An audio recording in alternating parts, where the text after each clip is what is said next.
मैं भी उसी स्कूल का विद्यार्थी हूं जो क्रिश्चियन धर्मियों ने चलाया है। Saint John the Baptist high school इधर ही है।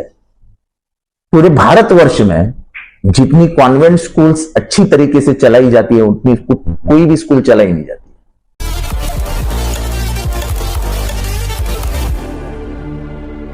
पिछले कुछ दिनों पहले आरएसएस का जो मुखपृष्ठ है, जो मुख्य उनका जो विचार उनके छपके आते हैं, वो मैगजीन का नाम है ऑर्गेनाइजर। तो ऑर्गेनाइजर में उन्होंने कहा है कि मुसलमानों से ज्यादा क्रिश्चियनों के हाथ में अधिक जमीन है। इरादा क्या है? इरादा तो नहीं है। मैं ये बात कहना चाहता हूं कि क्रिश्चियन धर्मियों का जो योगदान रहा है भारत की प्रगति में, उसका कोई इनकार नहीं कर सकता। चर्च का मैं भी उसी स्कूल का विद्यार्थी हूं जो क्रिश्चियन धर्मियों ने चलाया है। Saint John the Baptist high school इधर ही है। पूरे भारतवर्ष में जितनी कॉन्वेंट स्कूल्स अच्छी तरीके से चलाई जाती है उतनी कोई भी स्कूल चलाई नहीं जाती।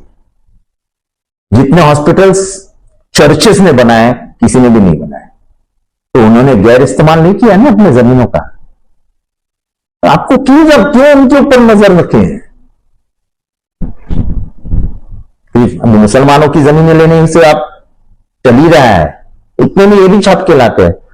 अब उसी पे ऊपर सर्वोच्च न्यायालय के न्यायाधीश अभय ओक जी, हिज लॉर्डशिप अभय ओक जी ने कल अमेरिका के एक विश्वविद्यालय को संबोधित करते हुए कहा कि भारत में असहिष्णुता बढ़ रही है और खास करके यहां का जो अल्पसंख्यक है, धार्मिक अल्पसंख्यक और जो ऑपरेस्ट है यानी मागासवर्गीय, दलित, आदिवासी, इनके खिलाफ राजनेता अपने फायदे के लिए भाष्य करते हुए नजर आते रहे, द्वेषपूर्ण भाष्य करते हुए नजर आते हैं और यह बढ़ता जा रहा है। उन्होंने ये कह रहे हैं सर्वोच्च न्यायालय के न्यायाधीश अभय ओक जी। इस देश में बढ़ती हुई है सहिष्णुता और इसको मिल रहा सरकारी समर्थन, ये इस देश को कहीं आगे नहीं लेके जाएगा। हम इस देश को उस कगार पे लेके जा रहे हैं जहां पे हम वापस भी नहीं आ सकेंगे। ये देश हम यादवी की तरफ बढ़ा दें। यही ऑर्गेनाइजर जिस किताब में हम क्रिश्चियन के बाद जमीनों के बारे में छप के आया था, मैं याद दिलाना चाहता हूं कि 1950 में इसी मैगजीन ने कहा था कि हमें भारतीय संविधान मंजूर नहीं है, हमें भारतीय तिरंगा मंजूर नहीं है, तिरंगा अशुभ है, तीन रंगों का है, 3 अंक अशुभ है और ये जो संविधान है यह हमें मंजूर नहीं, हमारा संविधान मनुस्मृति है।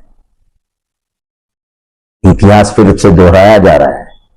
इनके जो विचारवंत थे गोलवलकर गुरुजी, उनके किताबों में उन्होंने मुसलमानों के बारे में और क्रिश्चियनों के बारे में लिखा है कि इनको नागरिकत्व ही दुय्यम देना चाहिए, यानी इनको मत का अधिकार नहीं देना चाहिए। जिस तरह हम आगे बढ़ रहे हैं वो दिन दूर नहीं कि हम मुसलमानों का और क्रिश्चियनों का मतों का अधिकार भी छीन लेंगे।